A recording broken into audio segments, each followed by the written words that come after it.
হি may come, আর he may be coming, আর he may have come. এই তিনটি বাক্যের মধ্যে পার্থক্য রয়েছে।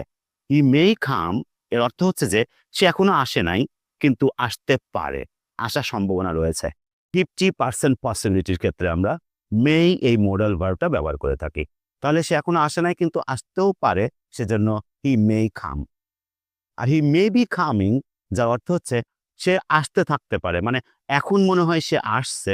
ইট seems that he is coming, মানে এখন মনে হয় যে সে আসছে, সেক্ষেত্রে হি মে বি কামিং। আর হি মে হ্যাভ কাম, যার অর্থ হচ্ছে সে এসে থাকতে পারে, এতক্ষণ মনে হয় সে চলে এসেছে বা সে এসেছে, এরকম ক্ষেত্রে আমরা বলতে পারি he may have come. It seems that he has already come, মনে হয় যে সে ইতোমধ্যে চলে এসেছে, সেক্ষেত্রে he may have come.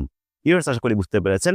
Thanks for watching this video. If you like this video, don't forget two